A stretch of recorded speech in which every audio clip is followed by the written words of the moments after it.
파벨만스 얘기를 좀 해야 돼요. 그것도 할 것 아, 할 얘기 엄청 많죠. 파벨만스는 제가 못 봤으니까 아, 저를 한번 꼬셔주세요. 아. 그러니까 파벨만스는 이래서 봐야 한다. 파벨만스는 개인의 어떤 서사와 그 미시 서사랑 그 거시 서사 이 두 가지를 되게 영리하게 꼬아놓은 엄청난 작품인 것 같아요.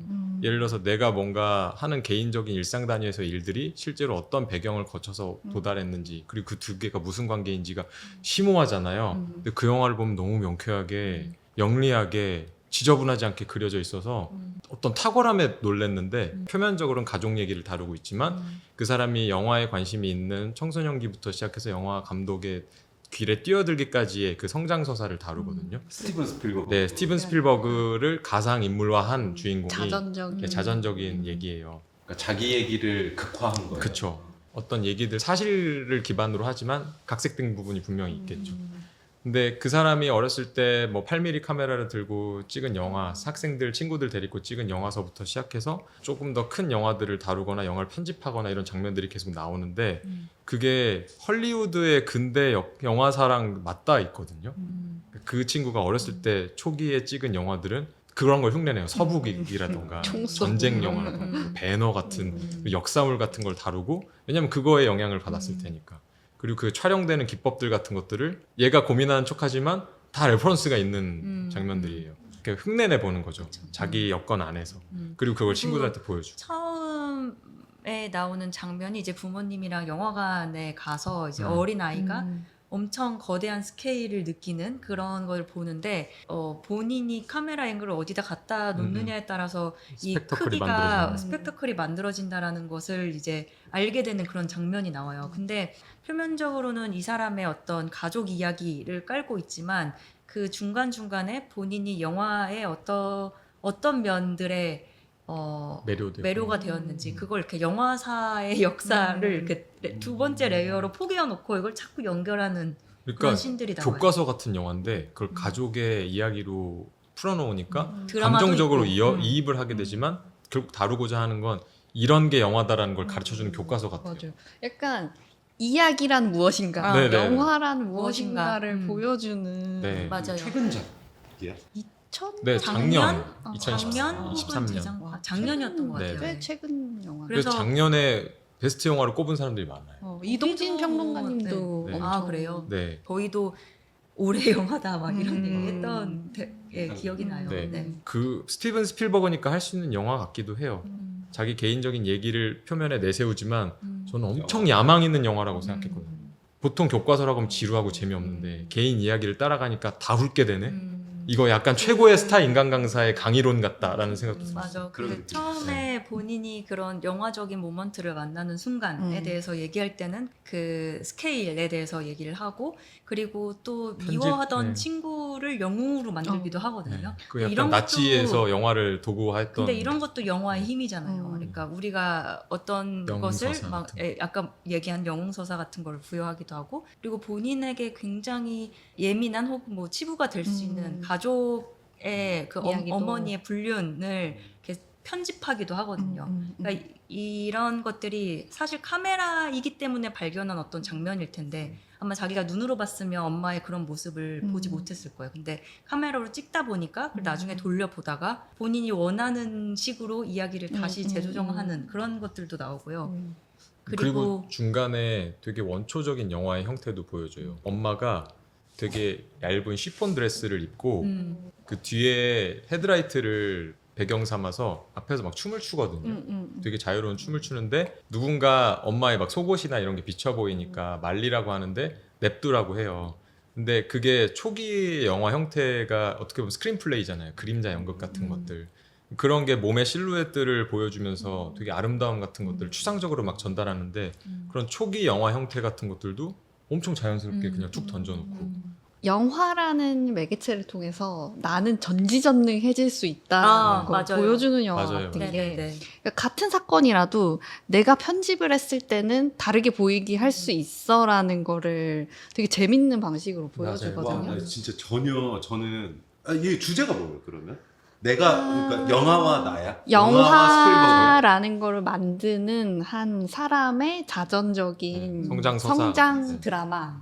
근데 그게 겉으로는 되게 푸릇푸릇한 어떤 성장 서사를 다루고 있지만 이 안에는 거대한 욕망과 야망이 이제 그리고 사실 이 영화는 스티븐 스필버그의 어떤 자전적인 이야기라고는 하지만 그렇다고 해서 이 사람이 얼마나 대단한 영화를 만들었냐가 보여주는 게 아니에요. 아니에요. 네. 그리고 네. 그걸 영화를 제대로 만들기 시작한 시점에서 영화가 끝나요. 음. 그러니까는 왜 자기가 이 영화에 매료되었는지 같은 것들을 음. 자신의 이야기로 이렇게 보여주는데 중간중간에 그냥 나는 이래서 영화가 좋았어가 아니고 영화를 만드는 사람이기 때문에 알고 있는 장면이라든지 혹은 그런 연출이라든지 뭐 편집 방식이라든지 이런 것들을 그 안에서 계속 시도를 해요. 그런 것들에 대한 뭐 위험함도 있고 음. 그 힘을 어떻게 사용하는지에 따라서 완전히 다른 식의 결과값이 나오는 거를 영화에서 계속 보여줘요. 왜 좋았어요? 왜 선택한 거예요? 그러니까 자기의 미시서사랑 그런 거시서사가 되게 매끄럽게 연결돼 있잖아요. 개인의 욕망과 큰 욕망, 표면적으로는 수더분한 걸 척하지만 그 사실은. 뒤에서는 엄청난 욕심이 있는 거죠. 그 영화계 안에서의 내가 어떤 성취를 했는지 보여주겠다를, 영화를 위한 영화니까. 그런 것들이 저희가 좀 아까 말했던 팬텀 스레드 다 연결되는 것처럼 뒤에 숨은 단위에선 그런 욕망들을 꿈꾸거든요. 그게 어떻게 보면 물질적인 욕망보다 더 위에 있어요. 당연히 돈을 벌어야 그런 욕망들도 채울 수 있으니까 경제적인 행위도 하지만 저희 딴에서는 그런 깃발을 꼽는 행위가 엄청나게 동기부여가 많이 돼요. 그게 시간이 걸려서 사람들한테 받아들여지고 반응이 온다고 하더라도 뭐 상관없어요. 그래서 책을 좀 더 집중해서 최근에 많이 만드는 게 오랜 시간을 견디는 그래픽 디자인 매체 중에 하나가 책이니까 그런 걸 만들어서 어딘가 꽂혀 있다 보면 뒤늦게 반응이 오겠지. 이번에 네, 고등학생 인턴 친구도 만났을 때 시간이 지났는데 저희 과거 작업도 알고 있고 밤섬의 적단 얘기해 주셨는데 그걸 제가 작업했다니까 놀래더라고요. 그걸 알고 있었는데 제가 작업했는지 몰랐나 봐요. 왜냐면 저희 사이트에도 없고 아름아름 그 나무위키 같은 데서 중고거래 막 하고 그 약간 이상한 전설 같은 게 돼버려가지고 그런 것들이 매체가 있었기 때문에 나중에 시간이 지나서 연결될 수 있다는 감각이 드는데 저희가 그런 거를 이제 계속 저희 깃발들을 꼽다 보면 언젠가 누군가 알아봐 주겠지. 그리고 뭐 안 알아봐 줘도 당장 우리가 알으니까 됐어. 근데 제일 불안한 거는 아무 깃발도 안 꼽고 뭔가를 마감했을 때가 제일 불안하기 때문에 그런 것들에 대한 동기부여를 엄청 그 영화가 줬던 것 같아요. 그리고 이런 그냥 개인적인 것과 연결하는 것뿐만 아니라 저는 뭐 스티븐 스필버그 너무 거장이잖아요. 그래서 처음에는 이 영화가 자존적인 자신의 그 이야기라고 해서 보고 싶지 않았어요. 그냥 별로 안 오히려, 궁금한데 오히려. 재수없을 것 같아요.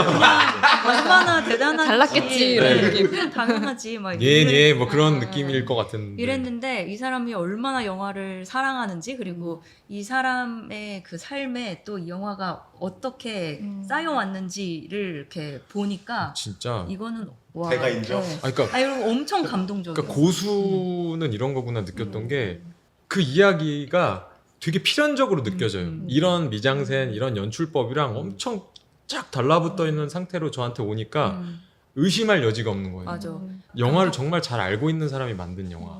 영화 감독들이 그 신신을 만들면서 어떤 장면을 찍어야지 이런 것들 계획하지만 결국엔 또 마지막 편집하는 단계에서 막 잘라내고 무언가를 늘리고 제작사의 막 요구 조건도 들어주고. 이렇게 하잖아요. 근데 이 영화는 되게 필연적으로 각 씬들이 붙어 있는 느낌이 든다고 해야 될까요? 영화 이야기를 빌어서 본인의 이야기도 할 수 있는 어떤 경지에 되게 오른- 세련된 방식의 맞아요. 자전적인 네. 드라마라는 생각이 진짜 들어요. 짱이다 이렇게 생각했던 거. 20대 때는 내 아이디어가 너무 소중하고 이걸 어떻게든 자랑하고 싶으니까 거기에 어깨가 힘이 잔뜩 들어간 채로 표현을 해냈는데 그게 그렇게 중요하지 않다는 걸 점점 느껴요. 조금 더 사람들이 받아들이기 편한 형태로 전달은 하지만 그 칼날은 안에다 숨기는 게 더 멋있다는 생각을 점점 하게 되는 것 같아요. 물론 직관적이고 아름다운 거를 그대로 표현하는 것도 좋지만 저희는 그런 능력이 좀 떨어지는 것 같고 내부 단위에서 보이지 않는 차원에서 고민을 많이 하고 자연스럽게 툭 나온 것처럼 만드는 게 저희가 봤을 때 더 나은 것 같다는 생각을 점점 하게 되는 것 같아요. 왜냐하면 저희는 과정과 방법이 중요하거든요. 그러니까 결과값이 이런 걸 원한다고 하면 컴퓨터로 뚝딱 해서 만들 수도 있는데 그거를 만드는 좀 그동안 다른 선배 세대가 하지 않았던 길을 발견하고 그걸 우리가 깃발을 꽂았다고 하는 감각이 저희한테 되게 중요해요. 그래서 뭐 아까 영화 도둑일기에 이상한 서체를 실험하는 것도 누구나 해봄직하고 인디자인에서 누구나한테나 제공되는 기능이지만 그걸 통해서 어떤 특정 주제의식을 드러낸다? 이런 거는 또 사람들한테 낯섦을 주고 새로움을 주니까 반응이 있는 거라고 생각하거든요. 그러니까 그런 지점들을 계속 찾고 발견하고 내 걸로 만드는 과정에서 저희는 엄청 의미부여를 많이 하는 것 같아요. 그 파벨만스 같은 경우에는 자기 얘기도 하지만 그게 만약에 영화인이라고 하면 영화의 어떤 것과 닿아 있는 게 되게 중요한 감각 같거든요. 저희도 작업할 때 디자이너니까 디자인 역사 안에서 우리의 위치라던가 우리가 한 게 어디쯤 깃발이 꽂혔는지를 아까 계속 점 찍는. 인지를 해요. 어디쯤이에요? 모르겠어요. 근데 저희는 알잖아요. 거인들이 만들어 놓은 큰 깃발들이 있잖아요. 그 사이를 메우는 작업을 하는 것 같아요. 왜냐면 주로 디자인 역사책에서 다뤄지는 사람들은 백인 남성 디자이너들의 성취들이 많고 지금 후에 그 여성 디자이너들의 성취들을 발굴하는 작업도 계속 이루어지지만 아시아 디자이너는 없거든요. 주류 역사에서. 투명인간. 그렇죠. 그래서 저희가 해외 접점들 같은 것도 자꾸 만들려고 하는 게 우리가 여기 있다. 그 학생 때는 웹사이트를 열었다고 하면 네. 있다라고 하는 거면 지금은 막 영미권 디자이너들한테 인정받고 싶어서 그런 게 아니라 어쨌든 저희가 이런 활동을 하고 있다라는 거를 내국인뿐만이 아니라 해외에도 동료들을 많이 만들어서 우리가 이러고 있다라는 걸 알리는 게 되게 중요한 것 같다는 생각이 들어서 그런 외부 활동들을 하려고 애를 쓰고 있죠. 자, 여기 고추장 디자인 있다. 아주 매운 K 디자인이 있다. 근데 얼마 전에 크리스 아마모토라고 CCA라고 하는 캘리포니아에 있는 예술대학의 교수로 계시다가 지금 서울대로 잠깐 교환 교수 와 계시는 분이 계시거든요. 근데 그 친구가 안팎기라고 하는 안그래픽스에서 운영하는 웹진 인터뷰에 한국 디자인에 대한 어떤 전반적인 자기 인상을 이렇게 인터뷰로 풀어낸 게 있었는데 한국 디자인은 좀 사변적인 것 같다는 얘기를 했어요. 사변적이다. 사변적인 게 무슨 뜻이에요? 그러니까 사변적이다. 좀 사유하는 디자인을 많이 하는 것 같다. 생각한다? 네. 그러니까 디자인을 좀 분석적이고 비평적으로 하는 움직임들이 미국보단 좀 많은 것 같다고 얘기했어요. 미국은 자본주의가 되게 잘 작동하는 나라이기 때문에 돈의 논리로 디자인이 결정이 돼요. 그래서 개인 단위에서 뭔가 이상한 실험을 하거나 이상한 뭔가 시도를 하는 게 쉽지가 않아요. 그냥 아웃소싱을 할 뿐이에요. 개인 단위에서 할 수 있는 움직임은. 그런데 한국은 작은 스튜디오가 대기업이랑 일도 할 수 있고 그 일을 조금 실험적으로 풀어내도 그 대기업이 컨펌만 내면 사람들한테 선보여질 수도 있는 말랑말랑한 상태라는 거를 그 사람 인터뷰하는 걸 통해서 좀 객관적으로 또 받아들였던 것 같아요. 근데 이거는 제3자의 시선으로 보는 게 아니면 인지하지 못하는 부분이잖아요. 그래서 그런 의견을 나눌 수 있는 동료들을 많이 알아놓는 게 점점 중요해지는 것 같다라는 생각도 들고. 카메라 들고 네. 작업실 한번 가도 돼요? 아, 네네. 그러니까 여기 썰을 실제로 그런 작업들을 보면서. 이 작업은 이런 깃발이다. 네. 이런 깃발이다. 좀 한번 들어보고 싶고 기록으로 좀 남기고 싶고. 아, 감사하죠 그럼. 과연 설명할 깃발이 많이 있을까? 너무 많을 거. 아니면 정말 유튜브 감성으로 베스트 5 따단. 진짜 이것도 옛날 감성이다. 가방에 순위. 네. 그 왓슨만 이렇게 작업물들 하나. 약간 대학교 때 책 파는 아저씨처럼 네. 그렇게 책 갖고 TW 작업도 보여주시고 네. 그 밤섬의 밤섬의 적단. 적단도 요번 옛날 도둑일기 작업. 네. 그 욕먹은 리뷰랑 같이 이렇게 하면서 좀 그러면 좀 이게 좀 입체적으로 네. 작업들을 좀 볼 수 있을 것 같아서 근데 너무 주객이 전도되는 라디오에서 시작해서 막 너무 그 다큐멘터리 영상 같은 게 되는 거 아닌가요? 근데 이번이 리스트를 받았을 때가 제가 무비랜드를 통해서 여기에 오는 사용자들이 느꼈으면 싶었던 것들을 지금 제가 체험하고 있는 거거든요. 그러니까 영화를 하나도 못 봤고 네. 원래 이 사람들을 알고 있었는데 잘 해석이 안 되고 그 작업들이 네. 저는 조금 약간 유저의 입장으로 좀 아, 네. 즐기고 있어요. 지금. 요건 저는 좀 예매를 한번 하면 근데 진짜 저는 팬텀 스레드는 보자마자 든 생각이 이거는 극장에서 무조건 다시 봐야겠다. 너무 네. 아름다워서. 네. 진짜 아름다워. 그리고 제가 봤을 때 모추님이랑도 맞닿아 있을 것 같은데. 아니 그래서 처음에 좀 예민하시잖아요. 얘기하셨잖아요. 두 분이 웃으시는 거 보니까 맞는 거 아니 그냥 예민하다는 것만 비슷한 것 같아. 예민 보스라는 점. 하긴 그 레이놀즈는 하하하 웃진 않지. 그 말씀하시고 처음에 그 막 이렇게 그루밍 연구하고. 네. 뭐 할 때 그치. 일견 닮았구만 했다가 완전히 사이코 아니야 이 자식. 근데 그 사이코 같다는 거는 이제 두 분 말씀도 좀 들어보는 것도 네. 남이 평가해 주는 거니까. 네. 저는 트레인스포팅 얘기. 아, 네. 트레이스포팅. 아 근데 그래서 그게 될지 트레인스포팅이랑 아직 모르는 거예요? 아직 네. 네. 24시간 트레인스포팅이랑 24시간 중에는 뭐가 더 좋으세요? 그러니까 둘 다 네. 음악이 좋은 영화들이라서 아. 솔직히 영화 자체로는 좀 그리고 구린데 그 당시에 막 네. 반항적으로 뭔가를 창작하는 뭐 트레인스포팅은 창작은 마약 아니지만 얘기. 24시간 파티하는 사람들은 거기에서 또 막 동료 그런, 집단에 뭐. 네. 뮤지션들과 연대가 생기고 막 이런 둘 다 얘기인데 음악이 매개가 되는 영화인 건 음. 공통분모라서 뭐 하나만 돼도 상관은 없을 것 같아요. 음. 근데 트레인스포팅은 영화 제가 20대 때 봐서 그런지 되게 공감도 많이 했고 그 영화의 시대적 배경도 젊은이들한테 되게 가혹한 시대였기 때문에 애들이 방황하다 마약도 하고 막 이러는 거잖아요. 싸우고. 근데 저희도 아까도 말했지만 2008년 금융위기 이후에 취업도 힘들고 막 그전에 그 잘 굴러가던 질서들이 다 무너지고 근데 그걸 다르게 보면 기성세대의 질서가 무너지니까 새로운 세대들한테 이런저런 기회들이 생겼던 것 같아요. 취업도 이렇게 해야 성공한다라는 게 그게 잘 작동할 땐 유의미하지만 안 되던데? 그러면은 이 젊은 애들은 몸이 가볍잖아요. 이뤄놓은 게 없으니까. 그럼 새로운 걸 막 하다가 보면 이런 시도 저런 시도가 또 받아들여지고 자리가 좀 생기고 어떻게 보면 이상한 역할 같은 것들까지도 맡게 되는 거라고 생각해서 그냥 그런 분위기, 시대적인 분위기 그리고 음악이 매개하는 어떤 정서 그리고 뭐 마약은 아니지만 저한테는 그때 당시에 인디 음악 공연장 다니는 게 마약이나 다름없었어요. 현실을 좀 도피하게 해주고 신나고 다 같이 망했어 막 하면서 막 그 분위기가 너무 좋아가지고 근데 집에 오는 지하철에서 엄청 우울해지고 다시 현실로 돌아오는 거죠. 그거에 좀 취해 있으면서 그래도 좀 건설적으로 살아보려고 그 사람들이랑 일을 계속 도모했던 것 같아요. 그래서 중간중간 그 동료들의 성취를 옆에서 목격하면서 기분도 좋았던 게 제가 뭐 밤섬유작단 앨범도 만들었지만 404라는 밴드 앨범도 만들었는데 제가 어렸을 때 좋아했던 포스트펑크 밴드들의 음악과 비슷했어요. 근데 그 둘도 경제적인 이유에서 밴드 멤버가 2명이었거든요. 근데 이 둘이 북치고 장구치고 다 하면서 이 적은 인원에서 오는 그 비어있는 느낌을 채우려고 하다 보니까 이상한 음의 질감 같은 거라던가 독특한 캐릭터 같은 게 만들어져서 그때 당시에 한국 대중음악상 신인상을 받았어요. 그리고 나서 해체했거든요. 왜냐면 멋있게. 돈이 안 되니까. 근데 그 사람들의 그 순간을 같이 일을 하면서 공유할 수 있었던 게 저한테는 엄청 자극도 되고 그 영화나 순간이었기 때문에 가능한 그리고 것들이 저 좀 분명히 있는 것 같아요. 순진하기도 해서 어렸을 때 책장사 아저씨들이 디자인 대학 돌면서 책 파시잖아요. 맞아요. 외서 같은 거.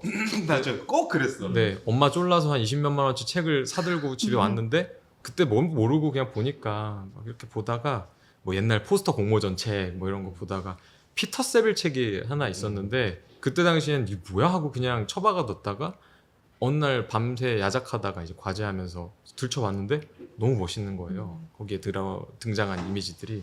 그래서 이 사람이 팩토리 레코즈라는 음반 회사의 그래픽 디자이너였고 그 사람이 만든 앨범들이 되게 전설적인 평가를 받는 앨범들이 많아서 유명하다라는 걸 이제 알게 돼서 밤마다 봤어요. 나도 이런 거 만들고 싶다. 이런 동료들. 관련한 글도 한번. 네네네. 아, 네네. 그 와나라는 잡지에 썼었는데 그런 좀 꿈을 품고 계속 있다가 회사 때려치고 나와서 벼랑 끝에 저를 스스로 몰아넣으니까 퇴로가 없잖아요. 앞으로 달려갈 일만 남으니까 뭐 트레인스포팅이라던가 내가 어렸을 때 들었던 음악 그리고 그것과 관련돼서 동경했던 그래픽 디자이너들의 작품 실천에 옮겨봐야겠다 해서 홍대 인디씬이라던가 공연기획자라던가 음악하는 사람들이랑 이런 사람들이랑 교류하면서 작업을 해 나갈 수 있었어요. 근데 진짜, 저는 또 네. 동시에 그 당시에 뭔가 회사니까 가능한 것들을 하면서 또 되게 많이 배웠거든요. 막 야근, 막 PT 준비하고 막 이런 스케줄들이 있었지만 어떤 회사 문화가 좀 제대로 자리 잡혀 있는 되긴 했던 것 같아요. 저 면접 보고 떨어졌잖아. 아! 그 선생님이랑 홍 선생님. 얘기 쫙 하고 나는 나가면서 불러줄 것 같은데. 그런 인연이 있습니다. 아, 가셨으면은 네 이런 게 없겠죠 이제. 그때는 안그래픽스 거기 한성대에서 올라가. 아 맞아요, 네, 맞아요. 네. 네네. 그 홍디자인 강남에 있었고. 맞아요. 네. 삼성동 쪽에.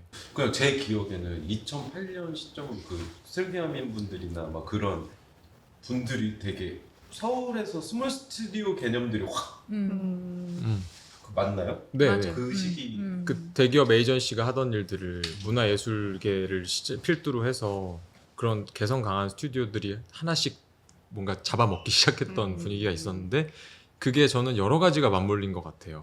조금 더 시대도 그런 개성들을 포용할 준비가 돼 있는 상태였는데 시장도 무너지고 새로운 것들을 해야 된다라는 그런 요구들도 있었고 디자인 필을 많이 아껴야 되는 것도 상황. 있었기 때문에 작은 규모의 스튜디오한테 일이 갔던 것도 있는 것 같아요. 그 시기가 저는 되게 신기한 시기로 맞아요. 느껴져요. 네. 막 이렇게 새로운 사람들이 막 튀어나오고 맞아요. 그래서 엄청나게 많은 동시다발적으로. 동시다발적으로 모든 게 막 바뀌고 그리고 새로운 사람들이 막 등장하고 그러다 보니까 아까 뭐 그래픽 매거진 잠깐 얘기했었는데 거기에서 스몰 스튜디오 이슈를 만들었을 네네. 때 그 스튜디오가 이제 스몰을 넘어서서 엑스 스몰이 되었다 해가지고 그들이 어떻게 작업하고 있는지 얼마나 버는지 막 그런 것들을 이제 근데 담기도 했었고. 스몰 스튜디오 때는 좀 멋있었는데 엑스트라 스몰 때는 저희 세대 얘긴데 좀 짠내가 많이 났어요. 유지도 쉽지 않고 그래픽 작업도 오래 하셨잖아요. 몇 년 했죠. 제가 프리랜스 기간 때 몇 년 했었어요. 저는 그래픽 창간도 그 시기 어둠해잖아요. 맞아요. 맞아요. 2000. 조금 한 1, 네. 2년 전에 네네. 빨랐던 그 잡지도 저는 사실 그래픽. 되게 충격적이었던. 네. 근데 그것도 원래 영화 쪽에 계시던 편집장님이 원래 필름 어디였지? 2.0. 필름 2.0 편집장님이 음. 갑자기 디자인 근데 왜 갑자기? 근데 이분이 그 출신 성분이 광고 업계에 계시는 디렉터 출신이셨고 어떻게 하다 보니까 영화 잡지 편집장으로 가셨다가 시각 문화에 대한 관심이 계속 있으셔서 그리고 그때 영화 잡지 하시면서 그래픽 디자이너들이랑 막 이래저래 인연들이 많이 만들어졌는데 궁금해졌대요. 그래서 그래서 사람 개인적인 궁금증을 풀려고 잡지를 만드셨는데 약간 그게 지금까지 특색 없는 잡지로 몇 호 정도 나오다가 김영나 디자이너가 탁 투입하면서 색깔도 되게 안드로메다로 공고해졌고 확 네. 국제적인 어떤 명성도 생기고 동시대 엄청 영향력을 끼쳤죠. 네. 저희 또래 학부생들은 아마 그 잡지 안 본 사람이 없을 거예요. 다 보고 그것도 진짜 딱 암묵지처럼 막 우리가 학교에서 배우지 못하는 것들 잡지 통해서 엄청 많이 배우고 글이 조금 달랐던 것 같아요. 관점이 네. 조금 진짜 궁금한 얘기들. 네. 이 사람, 그러니까 업자들은 이런 생각하는구나, 이런 생활이구나. 저희가 그렇게 꽂혔던 게 학교에서 그때 당시에 저희가 디자이너로서 교육받은 거는 또 기능인 취업으로 이어지는 어떤 기술들을 배우는 그런 커리큘럼 같았는데 그래픽에서 다루는 디자이너들이나 그 사람들이 하는 얘기들을 들어보면 엄청 지성인 같은 거예요. 그러니까 디자인을 어떤 사유의 도구로 보고 약간 비평적으로 접근한다던가 그런 걸 통해서 사람들이 어떤 지적 성취들을 하는지를 막 써놓는데 너무 멋있는 거죠. 진짜 이거 취하게 되는, 네, 네. 동경하게 되는. 맞아요. 진짜 예술병이 강하게 걸리는 그 효과가 있었어. 그 책종이가에 보면 나 그 일 시작할 때 사무실 없어서 커피숍에서 저기 네. 회의하고 하면 근데 그게 되게 이렇게 오래된 찻집의 느낌처럼 그 사람의 테이스트를 좀 보여주잖아. 네. 근데 전 그래픽 보면서 약간 작업도 작업인데 그 스튜디오들의 개별 스튜디오들의 취향을 조금 보면서 내가 가야 될 업의 어떤 입체적인 모양을 좀 느끼게 되고 그렇죠. 나도 돈 벌면 저렇게 해야지 저렇게 뭐 하고 싶다 막 그랬던 맞아요. 기억이 나. 맞아요.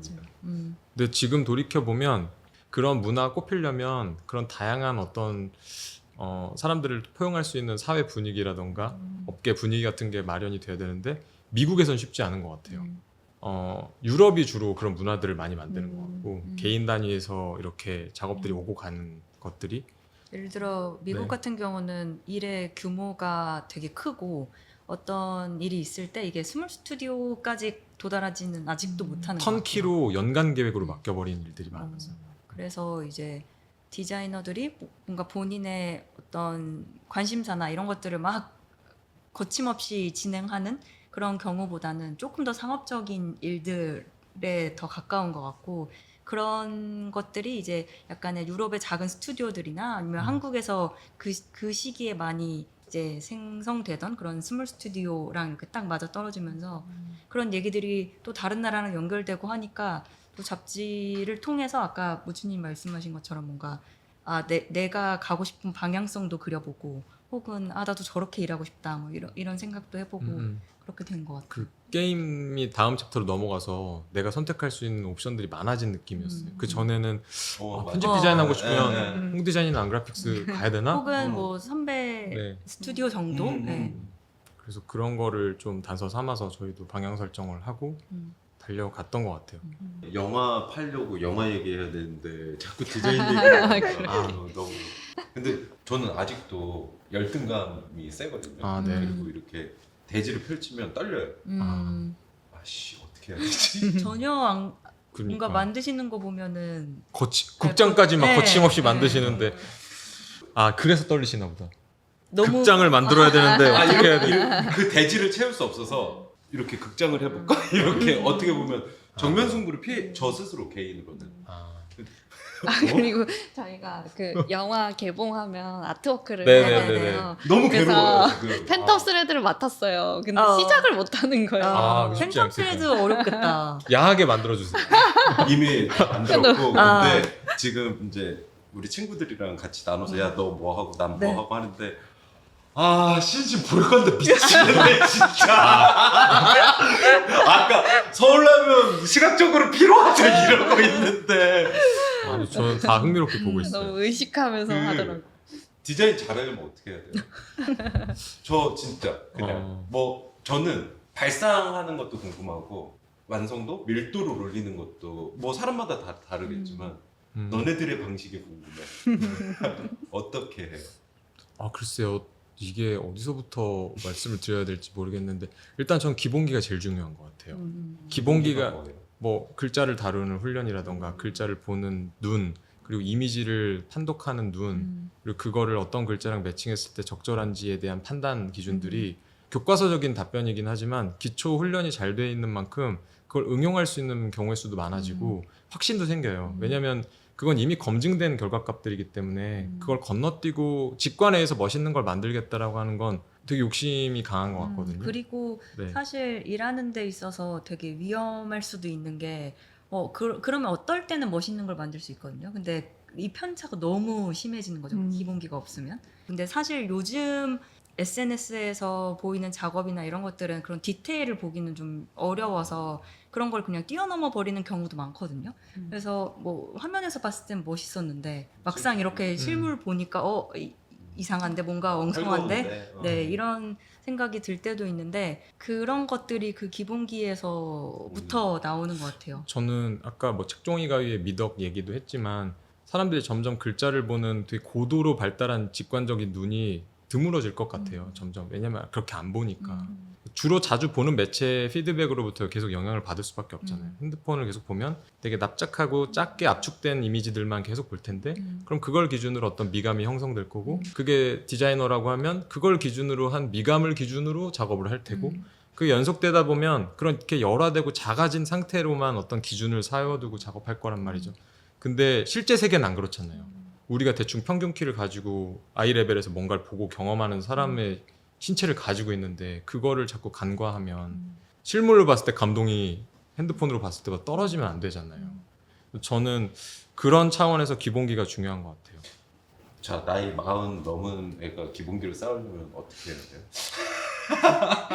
저 디자인 잘하고 싶은데 어떻게 해야 될지 모르겠어요. 저는 그냥 그 역사적 사례 같은 거를 그냥 계속 책 주변에 놓고 계속 무의식적으로 보는 게 중요한 것 같아요.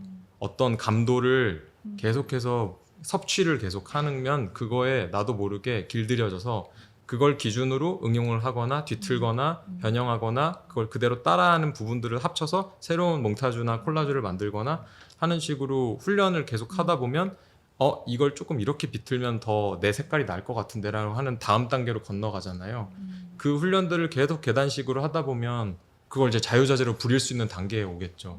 저 같은 경우는 그렇게 했던 것 같아요. 아까 막 서울불바다 같은 것도 얘기를 하셨지만 저 그거 되게 진지하게 작업했거든요. 느껴져요. 네, 지금 왜냐면 그렇게 못할 거예요. 네, 지금 그렇게 못해요. 그 밀도와 그 시간을 들여서 그렇게 그 못해요. 에너지가 음. 저는 그 작업이 우리 영화 리스트에서 트레인스포팅 봤을 때 딱 네, 연결이 됐어요. 해석이 네. 됐어요. 그러니까 왜 이렇게 미려한 작업을 하다가 그쪽으로 갔을까? 네. 매한 가지 태도는 같아요. 근데 표현한 양상이 다를 뿐이지. 음. 나름대로 그때 제가 타이포그래피로 실험해보고 싶었던 진지한 주제가 있었는데 그때 뭐였어요? 북한 폰트랑 이런 거를 되게 세련되게 써보고 싶었어요. 그때 막 복고풍이 싹 이제 유행이 돌기 시작한 시점이었는데 그거를 레트로한 감성으로 푸는 게 아니라 되게 미려한 타이포그래피로 풀어보고 싶다. 되게 가지런하고 정제돼 있고 이런 형태로. 다만 글자들 캐릭터는 뭔가 북한스러운 애들이 있어서 그 양가적인 거를 좀 끌고 가고 보고 싶어서 하나의 결로 뭔가 읽히는 거는 게으르다고 생각해서 좀 입체적으로 뭐 타이포그래피도 그렇고 이미지도 그렇고 그렇게 만들고 싶었던 시기였어서 그 네. 팬텀 스레드 말씀하실 때 낙차 같은 거랑 비슷한. 네네. 저희 둘 다 그런 걸 좋아해요. 그러니까 고급을 가지고 저급을 만들거나 저급을 가지고 고급을 구현하거나 이런 데서 오는 비범함 같은 게 훨씬 좀 재밌다고 느껴요. 근데 고급 재료를 가지고 뻔한 걸 만들면 이렇게 예상이 너무 가능하니까 재미가 떨어지죠. 저희가 좋아하는 작업자들도 보면 되게 익숙하고 평범한 소재들을 자기한테 내재화해서 특별하게 연출하는 사람들. 그런 사람들 보면 어떻게 저런 걸 했지? 막 질투가 막 나고 나도 저렇게 하고 싶은데 라는 생각이 들게 만들잖아요. 그거는 누구한테나 주어지는 도구를 가지고 그렇게 만들었기 때문에 더 질투가 나는 것 같아요. 예를 들어서 뭐 에르메스 백으로 이렇게 만들었다 그러면 공감도 안 돼요. 근데 나도 할 수 있었던 건데 저걸 한 발 앞서서 한 사람들에 대한 건 엄청 질투가 나죠. 그런 걸 생각했을 땐 기본기를 확실히 익히고 그 익숙하다고 생각하는 재료들이나 기법들을 내 식대로 이렇게 조리법을 만들어서 사람들한테 전달했을 때 반응이 있다? 훨씬 감동도 있고 의미도 있고 그래서 그걸 계속 찾으려고 애를 쓰는데 잘하는지는 모르겠어요. 그냥 저희는 마음에 들게 하는 것 같아요. 네. 그리고 잘하는 것 같아요. 인정. 근데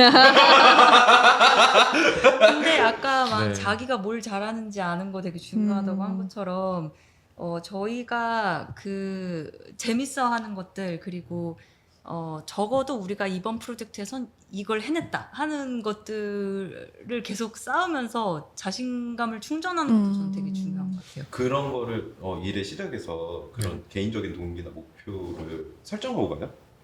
그런 것 같아요. 일단 그거는 의식적으로 하는 게 아니라 그냥 깔려 있어요.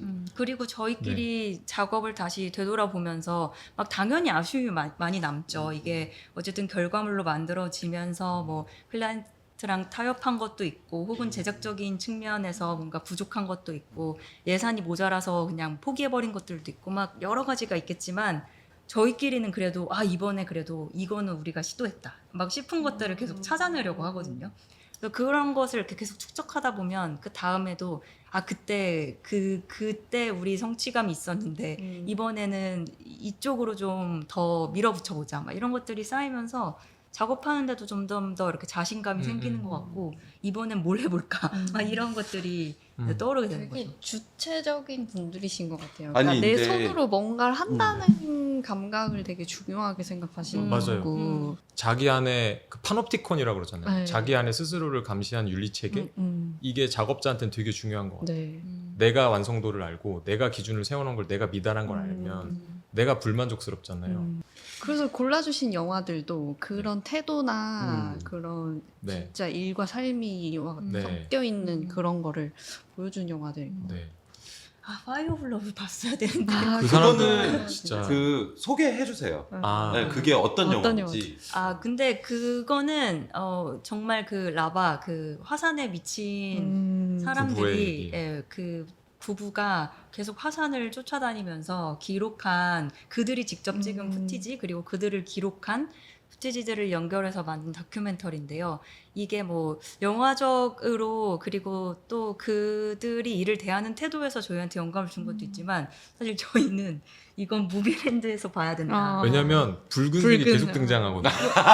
용암이 오렌지 막 물결. 이 환경에 주홍색. 주황색 그 용암이 왜냐면 그들이 결국에는 화산에 화산재에 네, 덮여서 덮여서 죽게 받게 되거든요. 일본에서요. 그러니까 너무 가까이 간 거예요. 화산을 너무 사랑해서 이걸 프랑스 사람들이 조금이라도 가까이에서 담아보겠다 해서 그분들이 찍은 그 화산은 뭔가 내셔널 지오그라피 같은 데서 찍은 것보다 훨씬 더 용솟음치고 무서워요. 막 이게 날 덮칠 것 이렇게 같고 다가가기 네. 때문에. 왜냐면 뭐 정말 죽을 각오를 하고 자기가 좋아하는 것을 더 가까이서 보고 싶은 뭐 경험을 마음에 발로 밟고 다녀요. 막 밟고 다니고 그 바닥, 말도 안 되는 신발 바닥 녹아내리고 막. 근데 그렇게 해서 찍은 장면들이기 때문에 화면을 그러니까 저희도 크게 프로젝터로 보긴 했는데 더 크게 보고 싶다라는 생각이 더 있었거든요. 네. 네네. 그리고 그게 이제 막 아름다운 주황색, 주홍색 그런 화면들이 나오니 아 이거 무비랜드 주황색 공교롭게도 공간에서 주홍색 공간에서 물바다를 만들어서 공교롭게 성수 불바다. 네네. 아, 그러면은 뭔가 4D처럼 느껴지지 네, 않을까? 진짜 멋있겠다 막 네. 이랬- 이 영화를 사실은 처음 말씀하셨잖아요. 네, 영화 맞아요. 좀 네. 골라주세요 맞아. 했을 네. 때 정말 시대에 제일 필요한 미덕인 것 같아요. 어떤 뭔가에 미덕입니까? 미치는 것. 미치는 네. 거. 네. 몰입해버리는. 다들 거리두기를 하잖아요. 밸런스를 맞추겠다고 거리를 두고 뭔가 소비자로서의 정체성은 점점 강화되지만 미쳐가지고 뭔가를 만들어내고 끊임없이 생산해내는 정체성은 희미해지는 것 같거든요. 근데 그런 사람들이 특별하니까 자꾸 영화로 나오는 것 같아요. 영화로나만 보는 거예요. 이거 실화냐? 약간 이런 느낌. 왜? 잤냐? 정말 납득이 안 되는데 왜 저러고 그리고 살아? 아까 그 네. 집중이 가위 보시면서 SF 같다 그러셨잖아요. 음. 그리고 그 엄청 긴장감이 있었다고 하셨는데 그것 또한 다큐멘터리인데 그들의 그 불에 가까이 다가가는 그 모습 때문에 진짜 엄청난 긴장감이 있거든요. 그건 그냥 진짜 네, 생각하고 네, 네. 영화적인 서스펜스가 그냥 음. 바로 만들어지는 그러니까 다큐멘터리인데 어떻게 이럴 수가 있지 막 맞아요. 싶은 생각이 들어요. 뭐 자기의 모든 걸 걸고 그렇게 돌진하는 사람들의 어떤 용감함이라고 해야 되나? 이런 거는 범인들이 뭐 감히 상상하기 힘들지만 요즘 너무 무모하긴 했어. 네, 네. 그 영화는. 근데 그거는 극단적인 예고 그냥 자기 삶에 뭘 하나 내줘야 뭘 하나 얻는 건 사실인 것 같아요. 맞아. 근데 요즘 너무 그 리스크를 감수하려고 안 하니까. 네. 근데 사회가 안전한, 불안정해서 그리고 어떤 가능성도 안 보이니까 이렇게 움츠러드는 건 사실인 것 같은데 좀 젊은 친구들이 저희보다 훨씬 어린 친구들이 더 용감하게 질렀으면 좋겠다는 생각을 뭐 이런 영화들 보면서 좀 어른들 믿지 않았으면 좋겠어요. 아니 근데 그 영화도 심지어 제가 하는 얘기 중에 영화도 사실 그들이 계속 이렇게 연구 지원금 같은 걸 받다가 계속 그거에 기댈 수 없고 그들의 욕망이 그걸 넘어서는 거예요. 어디선가 뭐 화산 폭발이 일어날 것이다 가야 하면 돼. 가야 되는.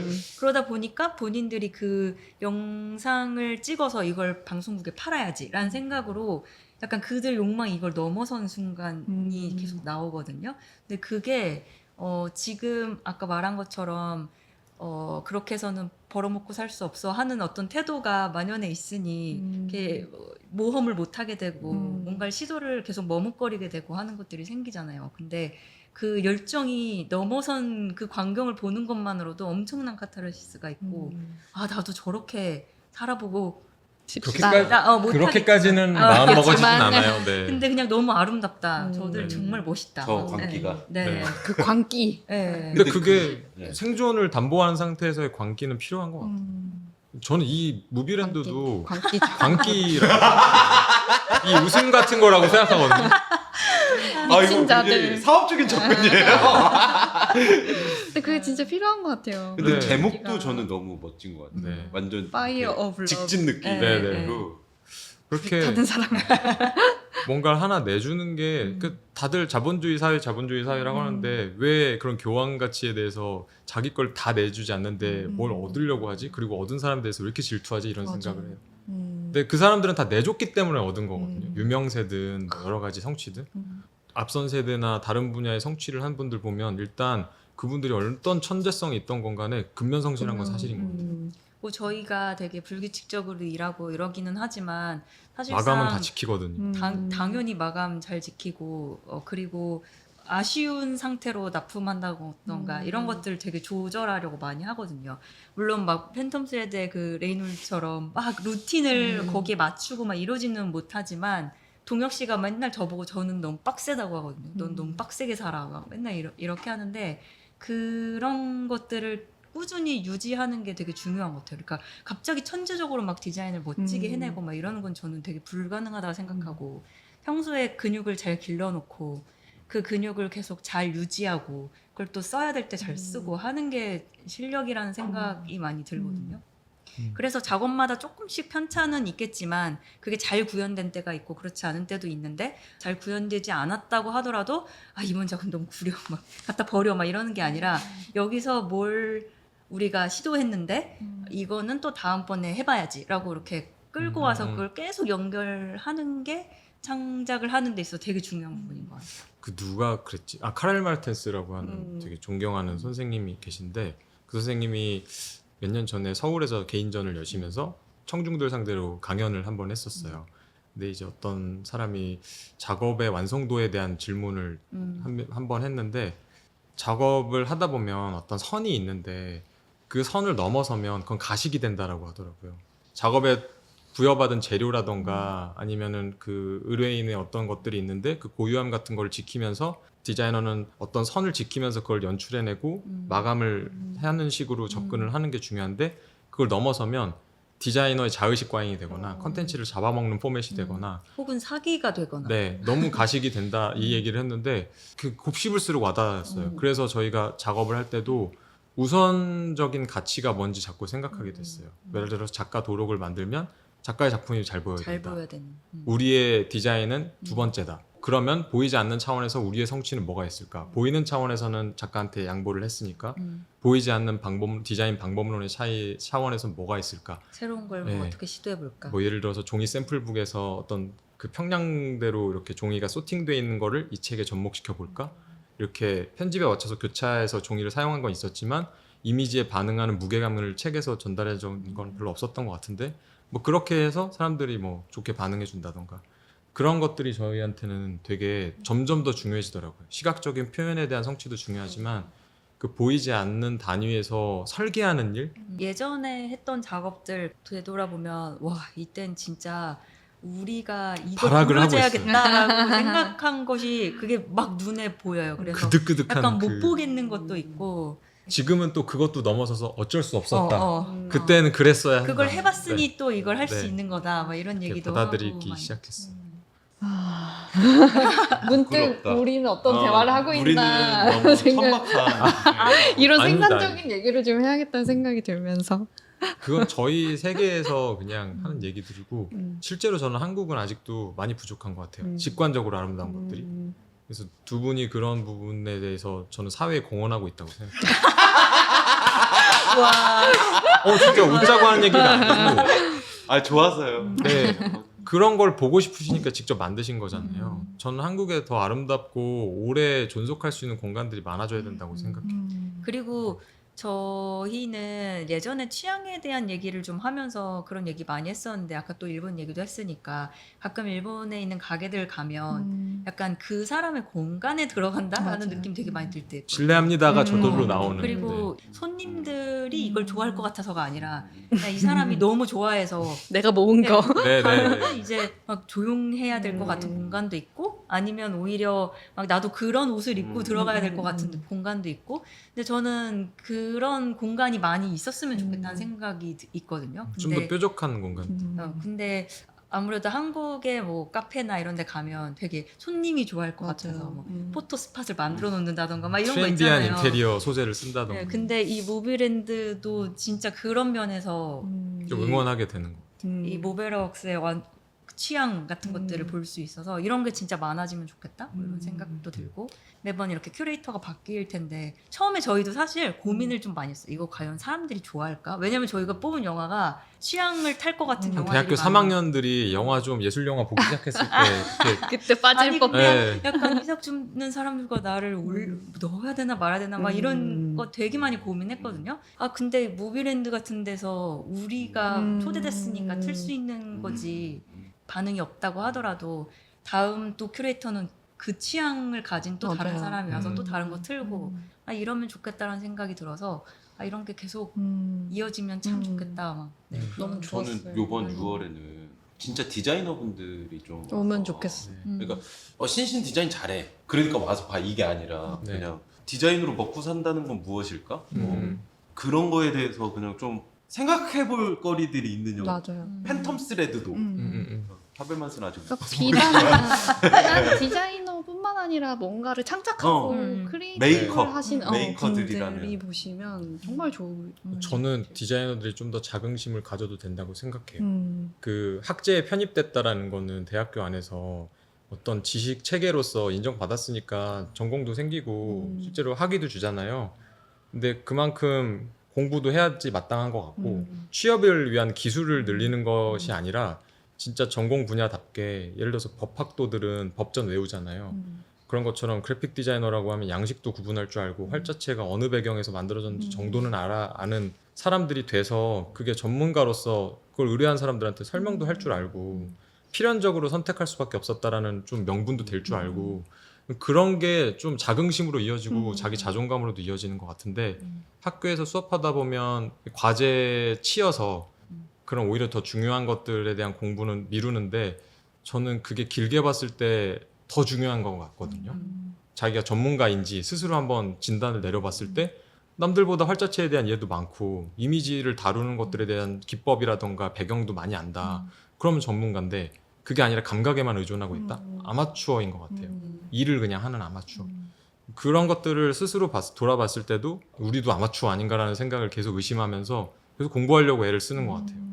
그러니까 새로 뭘 봤을 때 공부하고 접목해보고 공부하세요. 근데 아마추어였으니까. 저희는 그런 게 즐겁고 새로 알고 새로 뭔가를 발견해냈다라는 감각이 제일 중요한 사람들이라 그런 거에서 희열을 느끼고 혜옥 씨는 일하다가 말고 갑자기 대학원도 가고 그랬던 게 여러 가지 뭐 따져봤을 땐 공부하는 게 좀 재밌고 이런 직업의 전문성을 스스로 좀 갖추는 게 저희한테 되게 중요한 것 같아요. 그래서 아까 기본기 얘기도 말씀드렸지만 영화가 정말 연출 좋은데 타이포그래피 엉망일 때 확 짜기 식어서 나오거든요. 저 감독의 미감까지 의심하게 돼요. 아니, 화면은 저렇게 잘 예쁘게 만들었어. 해놓고. 저는 박찬욱 감독님 엔딩 크레딧 볼 때마다 하면서 다 안 보고 나와요. 애들 이러면서 진짜. 근데 그 폴 토마스 앤더슨은 정말 끝까지. 가 너무 다른거든요. 야 우리 포스터 어떡하냐. 아니 끝까지 올라갈 때까지 다 와 이 글씨도 그 잘 써. 영화에 대한 것만 아는 게 아니라 폴 토마스 앤더슨이 좀 저희는 좋다고 생각하는 건 서구 역사에서 파생된 그런 시각 결과물들을 타이틀에 다 녹여내요. 예를 들어서 내가 베어비 블러드 같은 거 보면 블랙레터 블랙 서체로 쓰고. 꾸덕하게 뭔가 기름칠된 듯한 타이틀이 나오기도 하고 팬텀 스레드는 또 마지막 엔딩 네. 너무 아름다워. 그 고전주의 타이포그래피에서 캘리그라피를 연상시키는 이런 스레드가 막 장식적인 요소가 있는 우아한 타이포그래피를 보여준다던가 리커리시 피자 같은 경우에는 네온 사인으로 장식된 것 같은 피자집 근데 그게 리커리시 피자는 원래 레코드판 얘기하는 거거든요. 그런 레코드 샵 같은 간판에 쓰일 법한 폰트가 등장을 한다던가 그런 거 보면 이 사람은 되게 이 활자체도 되게 예민한 사람이구나. 이해도가. 네. 그런 게 부가가치를 만드는 것 같아요. 막 비싼 제품 샀는데 라벨이 구리다? 빈정파. 네. 네. 이 돈 어차피 원자재 값 얼마인지 아는데 특별함이 어디서 오냐 하면 결국 저는 얼마나 섬세하게 이걸 신경 썼는지에 대한 단서들을 얼마나 제공하느냐인 것 같아요. 오늘 한 3시간 동안 뭉둥이로 끌어왔는 게 기억이 좀 드는데 근데 제가 꼭 질문하고 싶었던 거가 있는데 네. 두 분들은 오랫동안 그 스튜디오 작업도 했지만 누군가를 가르치기도 했잖아요. 네.